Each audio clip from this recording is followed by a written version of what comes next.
Como toda historia tiene su pasado, empezamos con la antigüedad clásica, donde están las primeras expresiones del pensamiento económico. Algunos de ellos fueron en los poemas épicos atribuidos a Homero, que se encuentran en numerosas referencias a la vida y a la economía de los antiguos griegos. Sabemos que la primera economía científica de nuestra civilización occidental empieza en la Grecia clásica, con un poco sobre Hesiodo, que habla la tierra y el trabajo son dos elementos que constituyen la fuente de la riqueza en sus obras.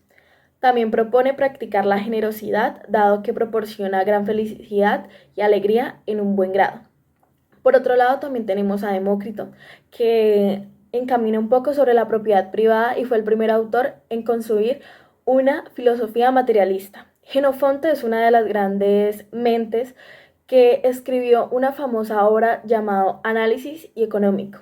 En este libro trata de asuntos económicos relativos del acrecimiento de los hogares y habla un poco sobre las actividades nobles y no nobles, que son los nobles son la agricultura, la milicia y la política, y dice que los oficios manuales no son actividades nobles. Y lo que nos deja de reflexión Genofonte es, no es más rico quien más tiene, sino quien menos necesita.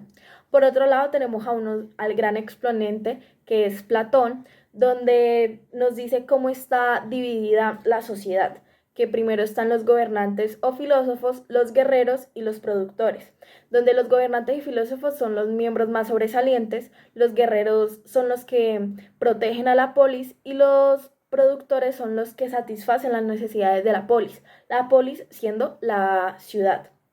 Un poco también habla de los gobiernos que él expone, como la timocracia, la oligarquía, la tiranía y la oligarquía.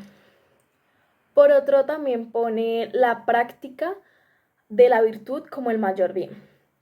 Por otro lado, también tenemos Aristóteles, que obtuvo un gran método de trabajo en el cual está el trabajo analítico y el trabajo sintético, donde el trabajo analítico es descomponer el trabajo en todas sus partes para estudiarlo y el sintético es el que recopila para dar resultados. Otro también habla sobre los tratados que hubo, como la cremástica, la forma natural y la forma antinatural de conseguir estos tratados económicos, es decir, el dinero. También habla un poco sobre la propiedad privada, el valor, el precio de intercambio y el dinero y el interés, que hay algo muy fascinante que habla sobre la función del dinero. Platón, en su teoría, la que debe ser un medio de cambio respecto al interés, solo se limitó a reflejar la práctica de su cobro por los préstamos dinerarios, sin llegar a distinguir su finalidad. Un poco también de las escuelas filosóficas griegas, donde también pusieron grandes a la economía, está lo de la escuela cínica y la escuela epicúrea, donde hablan su felicidad. Y otros pensamientos económicos en Roma fue Julio Paulo, que explica la naturaleza del dinero al estilo aristotélico y expone una teoría nominalista del mismo. El mercantilismo. Este se desarrolló en una época en la que la economía europea estaba en transición del feudalismo al capitalismo. Beneficiaba a funcionarios del gobierno, comerciantes capitalistas y reyes. Los principios son 7, que son los siguientes. El primero, el oro y la plata son la forma más deseable de riqueza. Segundo, nacionalismo. El propio país debía promover las exportaciones y acumular riqueza a costa de sus vecinos. Tercero, este se basa en la importación libre de impuestos de materia prima que no se produce domésticamente, protección de bienes fabricados que se podrían producir domésticamente y restricción a las exportaciones de materia prima. Cuarto, colonialismo y monopolio del comercio. Quinto, un gobierno central grande y poderoso. Sexto, la agricultura, la minería y la industria se promovían con subsidios del gobierno y se protegían de las importaciones por medio de aranceles. Por último, el séptimo es la importancia de una población grande que trabajará. Estos fueron los principales exponentes. Thomas Moore, quien estaba a favor del comercio multilateral más que el bilateral, analizó la balanza comercial total de Inglaterra. Apoyaba la idea de vender más a los extranjeros de lo que se consumen de ellos, es decir, más exportaciones que importaciones.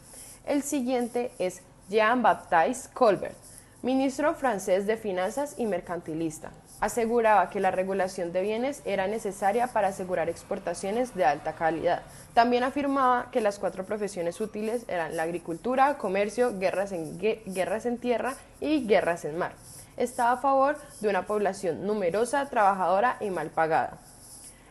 Para Colbert, los monjes, los abogados y los funcionarios eran holgazanes e improductivos. El siguiente es Sir William Petty. Este fue un economista inglés quien estaba a favor de un comercio exterior libre, se oponía a las leyes que prohibían la exportación de dinero y favorecía a la población numerosa. El siguiente es Gerard Malgines. Este defendió a los comerciantes y consideraba necesaria la intervención del gobierno. El siguiente es Charles Davenant. Fue un economista que contribuyó al aumento del laissez-faire, dejar hacer, dejar pasar. Hizo todo lo posible por facilitar el comercio interno y el Estado y consideraba que el Estado debería imponer mano de obra infantil. La escuela fisiócrata era una escuela de pensamiento económico del siglo XVIII fundada por economistas como François Quesnay y Anne-Robert Turgot en Francia. Con sus ideales beneficiaron principalmente a los campesinos y a las granjas capitalistas. Ellos sostenían que la tierra era la única generadora de riqueza y que por lo tanto debían fomentarse las actividades agrícolas, ya que consideraban que el comercio solamente acumulaba valor sin ser realmente generador del mismo. Integraban a la sociedad en 3 clases. Primero, la clase productiva, los cuales eran los agricultores, es decir, la única clase capaz de lograr el producto neto. Segundo, los terratenientes o la clase mixta, los cuales son los propietarios de las tierras. La clase estéril o los comerciantes, los cuales son el resto de las personas que realizan otras labores comerciales. Ellos empleaban la frase laissez-faire, lo cual significa dejar hacer, puesto que afirmaban que la existencia de una ley natural por la cual el buen funcionamiento del sistema económico estaría asegurado sin la intervención del Estado, es decir, como un libre comercio. Manejaban sus principios fundamentales, los cuales eran, primero, el orden natural, es decir, que las leyes de la naturaleza son las que gobiernan a la sociedad. Segundo, laissez-faire passer, que significa que las personas se deben dejar hacer libremente lo que ellos quieran sin interferencia del gobierno. Tercero, énfasis en la agricultura, ya que solamente la agricultura o la actividad de la agricultura era la actividad productiva, pues el resto de las cosas son estériles. Cuarto, impuestos a los terratenientes o impuestos a los dueños de las tierras, pues ellos no generaban valor ya que solamente eran dueños de dichas tierras. Y por último, la interrelación de la economía, ya que ellos analizaron el flujo circular de los bienes y el dinero dentro de la economía. Podemos decir que los fisiócratas dejaron grandes contribuciones en la sociedad, como una mejora en la productividad de la agricultura, la libertad de comercio, una economía como ciencia social, la ley de la propiedad privada y el tablero económico del principal exponente de los fisiócratas, Quesnay, el cual describe el flujo circular de los bienes y el dinero en una economía ideal y libremente competitiva. La escuela clásica se da en un contexto del paso del feudalismo al capitalismo por la revolución industrial. Esta tiene unos principios fundamentales. Las mercancías están dadas en mercados perfectamente competitivos. El pleno empleo de los recursos disponibles, por lo cual la oferta ya está dada y el precio de los bienes es determinado por la demanda. Hay pleno empleo y el desempleo se puede explicar por desempleo voluntario o friccional. El laissez-faire, que prácticamente lo que dice es que el mercado se regula por sí mismo y el gobierno no debe intervenir. La mano invisible, que es un concepto que introduce Smith y que lo explicaré más adelante. Y el precio de los bienes estaba por la cantidad de trabajo en horas que se utilizó para producir el bien. El primer autor es Adam Smith. Este es considerado el padre del capitalismo. Una de sus mayores ideas es la mano invisible, la cual dice que las acciones egoístas de cada persona, pues las personas toman decisiones de manera egoísta, estas a su vez están guiadas por una mano invisible que hace que estas acciones terminen beneficiando también a la sociedad. También nos dice sobre la división del trabajo. La división del trabajo dice que habrá mayor eficiencia si hay ciertos grupos de personas que se especialicen en ciertos oficios. Esto generará que las personas se especialicen en esos oficios y tengan mayor eficacia, que se produzca maquinaria cuando el trabajo ya se vuelve repetitivo y que no se pierda trabajo trasladándose de un oficio a otro. También nos dice de los salarios que los salarios deben ser salarios de eficiencia. Esto dice que los salarios deben ser altos para que las personas tengan mayor bienestar y por lo tanto sean más eficientes y eficaces. El nivel total de salarios o el fondo de salarios dice que hay un fondo de salarios que se determina por el ahorro que hay y lo que determina la riqueza, y entonces el salario sería ese fondo dividido por la cantidad de mano de obra que hay. El gobierno, por lo de la mano invisible, no debe intervenir en regular el mercado, solo debe intervenir en tres situaciones: en defensa de ataques extranjeros, administración de la justicia y en mantener y realizar obras públicas en las cuales no sean rentables para una empresa privada. El segundo autor es Thomas Malthus. Básicamente nos da dos conceptos: la tesis de la población malthusiana y la ley de hierro de los salarios. La tesis de la población malthusiana dice que la población crece más rápido que la oferta de alimentos, por lo cual habrá controles para regular el crecimiento de la población, los cuales son positivos y negativos. El positivo es la tasa de mortalidad, pues no se altera nada, y el negativo sería el descenso de las tasas de natalidad y la postergación del matrimonio. La ley de hierro de los salarios básicamente nos dice que si el salario sube, entonces la población incrementa y de esta manera los salarios bajarían. El siguiente autor es David Ricardo. David Ricardo toma de Malthus la tesis de la población y la ley de hierro de los salarios para formular sus teorías. Una de sus teorías es la teoría de la renta diferencial. Esta dice que la renta se determina porque hay escasez de la tierra, esta tiene dueño, y por la diferencia entre fertilidad y emplazamiento de estas. Otra de sus teorías es la teoría del valor en función del costo del trabajo, que dice que el costo del trabajo determina en gran parte los cambios de los precios relativos a largo plazo. También está la ventaja comparativa, que dice que un país debe producir bienes que le sean más rentables producir a él que a otros países, para venderlos en el extranjero más baratos y tener una ventaja en ellos, que se les compre más a ellos, y generar que estos bienes sean más baratos en los otros países, y asimismo los otros países producir bienes que sean mejores para ellos producir y ser más baratos, lo cual generaría una división del trabajo a nivel internacional. Karl Marx fue un pensador de origen alemán considerado como el padre del socialismo científico. Su obra más importante es El Capital, publicado junto a Engels en 1867. Él combinaba la filosofía hegeliana, el pensamiento utópico y la economía política clásica, y estaba interesado en la propia realización del individuo. Los conflictos entre las fuerzas y las relaciones de producción se manifestaron en una lucha de clases y finalmente dieron origen a un conjunto nuevo de relaciones de producción, lo cual conocemos como capitalismo, que fue lo que Marx criticó y llamó la atención. Marx creía que todas las sociedades, excepto la sociedad sin clases, puede dividirse en dos partes. Primero, la fuerza de producción, las cuales son la tecnología usada por la sociedad en la producción de bienes materiales, y las relaciones de producción, las cuales son las relaciones entre las personas y las cosas. Dichas relaciones de producción se pueden dividir en tres partes, las cuales son: primero, la fuerza productiva, la cual se refiere a los obreros; los medios de producción, los cuales son los medios y materiales necesarios para hacer el trabajo; los propietarios de los medios de producción, los cuales son los dueños de esos materiales, como por ejemplo la maquinaria. Y podemos decir que el propósito de Marx era promover los cambios que él consideraba deseables en la sociedad y defender la revolución industrial. La división del trabajo de Smith tuvo sus ventajas, pero también tuvo sus desventajas, donde se dio origen a diferentes situaciones, como por ejemplo la distribución desigual del trabajo y sus productos, una aparición de la propiedad privada, la alienación, definido por Marx como el fenómeno por el cual el hombre se siente ajeno al producto de su trabajo, y por último la formación de las clases, que es la lucha entre opresores versus oprimidos, ya que la burguesía es la que posee la propiedad privada de los medios de producción y compra la fuerza de trabajo para poder controlar al proletariado o a los trabajadores obligados a buscar trabajo para sobrevivir. El sistema capitalista de Marx funciona a través de lo que él llama explotación del hombre, pues el trabajador crea el valor total de un bien. Sin embargo, solamente va a remunerar una pequeña parte de ese valor de su salario, ya que es el dueño de los medios de producción el que se adueña del excedente, o como la conocemos, plusvalía, el cual es el capital producido menos el capital consumido. Es decir, que el trabajador crea ese plusvalor, pero el capitalista es el que se adueña de él.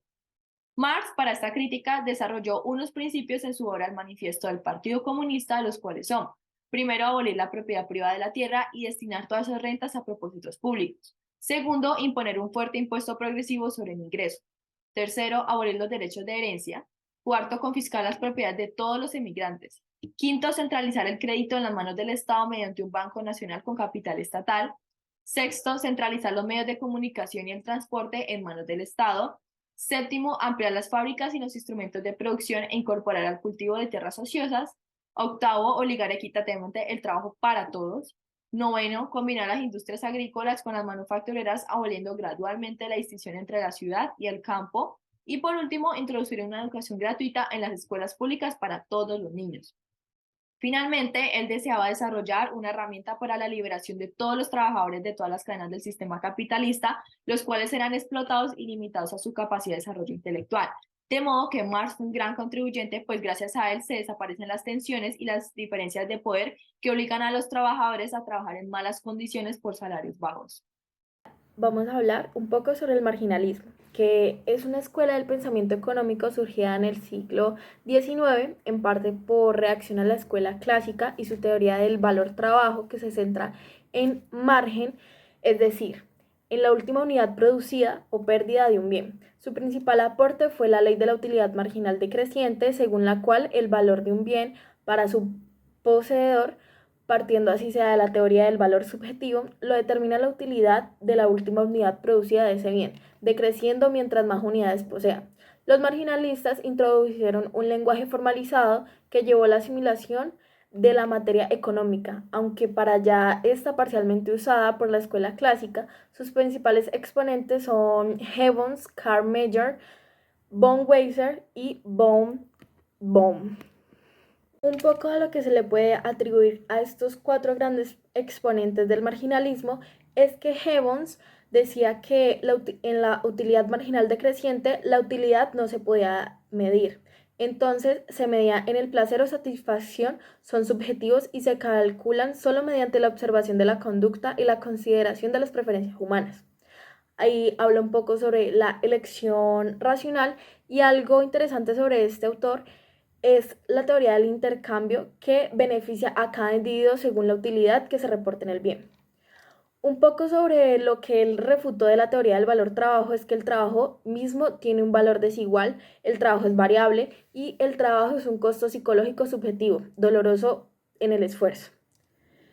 Karl Meyer, por otro lado, es el fundador de la escuela austriaca y la meta era producir un trabajo sistémico en economía y un tratado muy completo sobre la índole y los métodos de las ciencias sociales. Habla un poco sobre la teoría del valor y la teoría de imputación. Las conclusiones de esto de Meyer es que el monopolista no opera totalmente sin restricciones al influir en el curso de los acontecimientos y no consideró en forma adecuada el papel de los crecientes costos marginales de la producción para ayudar a establecer los valores relativos del bien.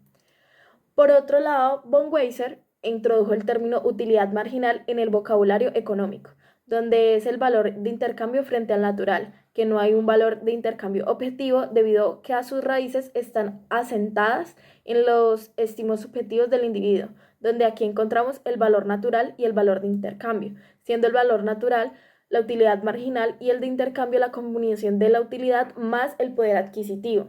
También tenemos otros significados como producción, ley de oferta y ley de demanda que atribuyen el costo de oportunidad.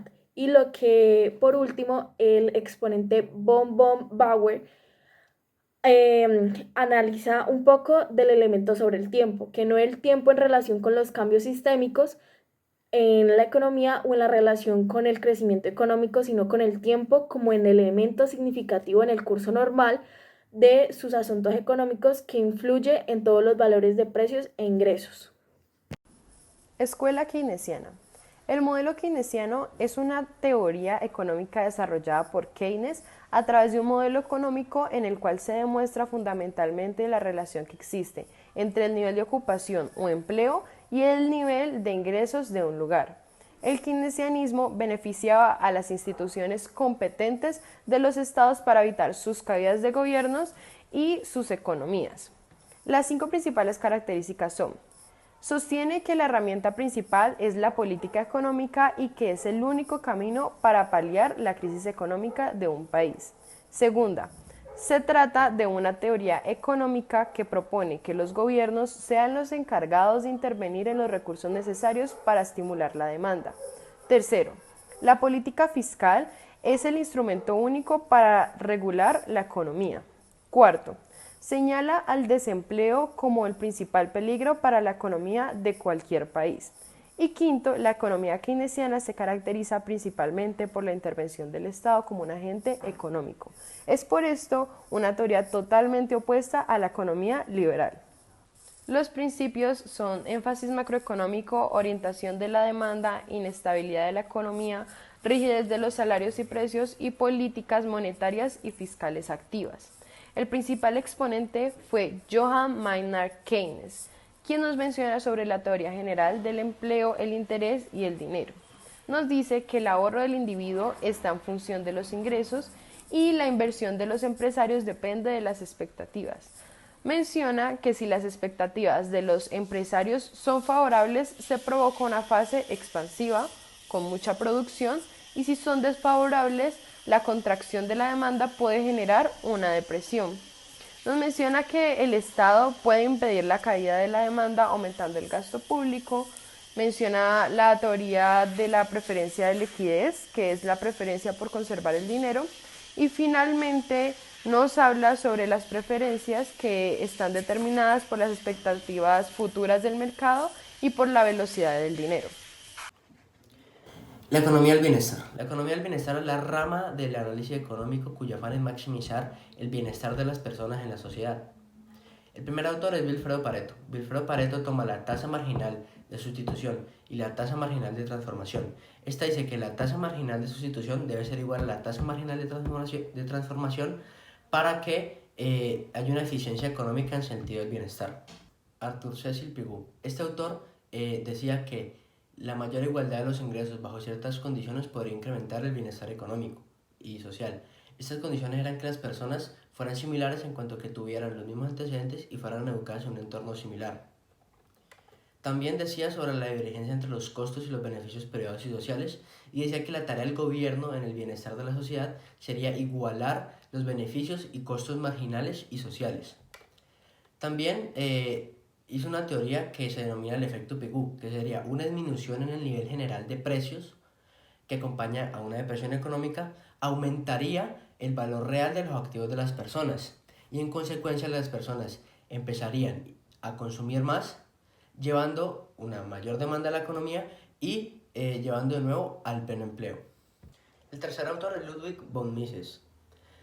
Básicamente ese autor decía que para él no era posible una maximización del bienestar económico bajo el socialismo, porque el planificador socialista tenía que hacer los cálculos que se hacían mediante el mercado, la competencia, la fijación de precios por la oferta y la demanda y demás.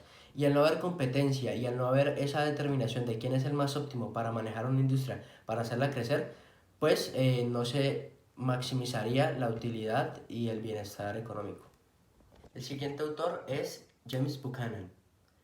Buchanan fue uno de los principales impulsores y creadores de la teoría de la elección pública y la economía constitucional, la economía de la determinación de las reglas. Este hace una crítica y objeción a la economía convencional del bienestar. La primera crítica es que la utilidad se conoce solo de manera individual, no a manera de la sociedad. Dice que no es apropiado atribuirle a la sociedad preferencias de utilidad como tal y que si se conociera incluso la función de bienestar social, el sector público no es una institución confiable para lograrlo, que hay una falla del gobierno como la hay en el mercado también. El siguiente autor es Kenneth Arrow. Kenneth Arrow tiene la teoría de la imposibilidad. Esto dice que la democracia perfecta es imposible y que hay que conformarse con la segunda o tercera opción, debido a que en una sociedad tan grande es imposible llegar a un acuerdo total que sea el perfecto para todas las personas y que por lo tanto lleve al mayor bienestar social posible. Oscar Lange. Oscar Lange defendía el socialismo como modelo económico para maximizar el bienestar. Este debía tener tres reglas: la propiedad privada de los bienes para el consumidor y la libre elección del consumo de los bienes disponibles, libre elección de la ocupación y la propiedad del Estado de los medios de producción. Habría un consejo de planificación central que fijaría los precios de los bienes, ajustando esos precios para eliminar la escasez y los excedentes. Este pagaría a los trabajadores su salario e instruiría a los gerentes de las empresas para que actúen como si los precios fueran constantes. El último autor es Amartya Sen. Sen se preocupa por la equidad y la justicia en la elección social. Para esto tiene dos casos de distribución más igualitarios: el igualitarismo probabilístico, donde los ingresos se deben igualar con 1, hay una cantidad fija de ingresos para su distribución. 2, tanto la sociedad como los individuos están sujetos a la UMG decreciente. Y 3, todos tienen una probabilidad igual de tener una función de utilidad determinada. Y también está el igualitarismo maximum, que argumenta que la sociedad debería elegir el sistema de distribución que maximice el beneficio para la persona que esté menos bien. La Escuela de Chicago. Esta es una corriente de pensamiento económico partidaria del libre mercado. Con respecto a beneficiados y perjudicados, al promulgar el máximo grado de libertad, las corporaciones y los grupos de altos ingresos son las grandes beneficiadas por esta doctrina. Por otro lado, al considerar que los subsidios y las transferencias monetarias no deberían de existir, los perjudicados eran los grupos sociales vulnerables o dependientes de ayudas gubernamentales. Los principios fundamentales son los siguientes. Conducta de optimización. Los precios y los salarios tienden a ser buenos. Aproximaciones de los competitivos a largo plazo. Orientación matemática, rechazo del keynesianismo y gobierno limitado. Los principales exponentes fueron Milton Friedman, quien mencionó sobre la curva vertical a largo plazo de Phillips, consideraba que es la inflación no anticipada la que crea el trade-off en el corto plazo, la teoría monetaria y sobre el liberalismo económico. Robert Lucas nos mencionaba sobre las expectativas adaptativas, la oferta agregada y la efectividad limitada de la política fiscal y monetaria. Gary Becker nos mencionaba sobre la teoría de asignación del tiempo, donde nos decía que el consumo no es instantáneo y los consumidores tienen en cuenta el precio total. Finalmente nos mencionaba sobre el costo de oportunidad.